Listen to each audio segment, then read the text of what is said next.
Hey, how you guys doing? This is Cardave at Empowerment Assets LLC, and I want to talk about options. The pros and the cons to options. There's always a negative and there's always a plus. But there's many ways to put yourself in position to be successful. Trade less, pack a punch. Now let's get into options. There's two sides to option trading. You have puts and you have calls. Puts, you're predicting that the underlying security or the index, the ETF, is actually going to decline. And as it declines, you are profiting. Calls, you're predicting that the underlying security is actually going to increase in volume and you are making profit. So there's always two sides to the coin. But in the option world, there's many other strategies that you can actually deploy. Iron condors, debit spreads, credit spreads, and many other forms that you can actually use to benefit you. The purpose of options is to actually hedge your portfolio.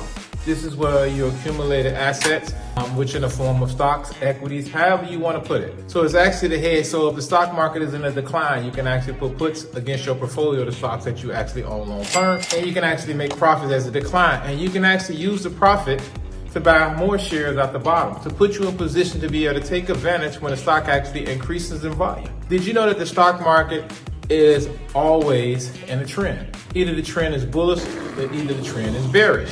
So option contracts give you a realistic approach to make money no matter which direction the economy is actually going in. But one thing that I want to talk about, if you're going to deploy options, you got to have many strategies, right? There's many tools you can use to benefit you. So me, when I'm using options, right, if it's a company that I really like, I would deploy a strategy. You can exercise these contracts and you can take the shares away. Example, let's say you were trading option contracts and you like Apple at 150. Let's say Apple actually hits 170. You can exercise the shares at 150 and still keep the profit of $20 and above. That's what you call exercising, taking the shares away.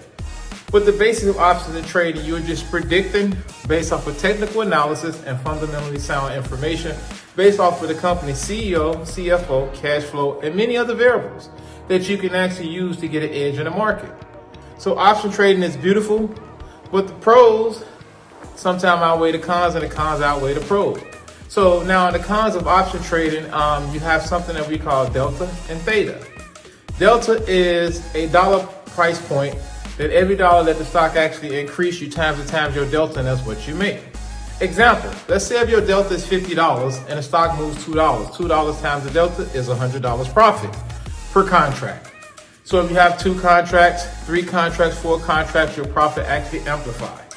So on the opposite end, if your delta is $50 and the stock drops $2, you lose $100 as well. So it's pros and cons.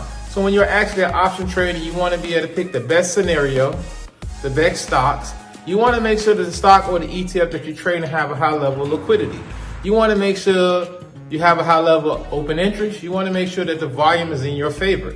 You want to know if money is coming into the market. So a few tools that I like to use when I'm option trading is something that's called MFI, Money Flow Index. I like to tie that in with RSI, Relative Strength Index. So these are key indicators that put me in position to make the best decision possible. When I'm option trading, I like the technicals. I like to look at it on the hour chart, the daily chart. I like to look out on the 4-hour chart and the 15-minute. And if I'm trading on a lower time frame, I like to trade on the 1 minute, 5 second, and 15 second.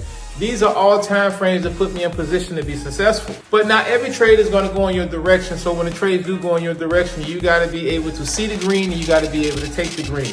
Basically what I'm saying, profit is beneficial to you if you take it. Profit means nothing if you don't take it off the table. See green, take green. I believe in small bags daily. I believe in using options to actually compound my capital and use the capital to buy assets, buying stocks like Apple, Walmart, Amazon, Strikers. I work in the healthcare field, so Strikers is one of those stocks that I like because I can actually see my money in real time. So options, remember, you have calls, you have puts.